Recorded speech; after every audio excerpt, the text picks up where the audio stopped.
In regards to DUI, most people think that when they test the blood in Arizona, they simply take the vial of blood, take the blood out, and squirt it into a machine and a reading pops out.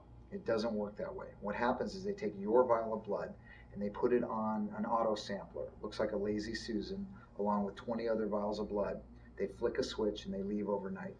Overnight, this device rotates, and the same needle will come down and puncture the top of each vial. In the space between the top of the blood and the bottom of the cork, the air that's in the vial, it will suck it out and shoot it into basically a breath testing device. This is called headspace gas chromatography. No hospital on earth, no doctor on earth uses this methodology. Only the government, because it's quick, it's cheap, and it's easy. The problem is it's full of flaws. Right off the bat, they say it can be 10% high or 10% low. So it has a 10% error factor. That means for every 100 people it says that are guilty, at least 10 of them are not guilty. Or potentially there's another 10 that were allowed to walk away who were guilty. Secondly, the needle that punctures the top of each and every vial. They say it's not contaminated, but in reality, if you ask their criminalist or their expert, would you take that needle out and stick it into your skin? They would say no, because they have a doubt based upon reason that it is contaminated.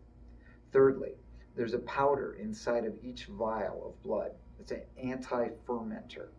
In other words, it keeps your blood from fermenting. If you ferment wheat, it becomes beer, grapes becomes wine, rice becomes sake. Everything can be fermented and turned into alcohol. Anything that's organic, grass, you name it. So if they don't properly mix the powder with the blood, for example, they just shake the vial and the blood splashes on the top of the cork without mixing with the powder, the problem is it will ferment over time and create alcohol in that air that is above the blood and create a false reading. So there are so many problems with the blood alcohol testing methodology. You need an attorney who knows what they're doing so they can challenge it and attack these readings, because DUI is winnable in Arizona. My law firm, the law offices of David Michael Cantor, has been around for over 15 years. I myself have been a lawyer for over 20 years. I'm a certified criminal law specialist by the Arizona Board of Legal Specialization. There is only 100 certified specialists in the state. Of the 100 certified specialists in the state, 8 of them were created while they worked at my firm or are still working at my firm. This is the trial firm for criminal law in Arizona. We have 7 lawyers. We are a boutique criminal defense firm. This is what we do. We've been trained by speakers that have worked for the FBI. We've been trained by speakers who have worked for national crime laboratories.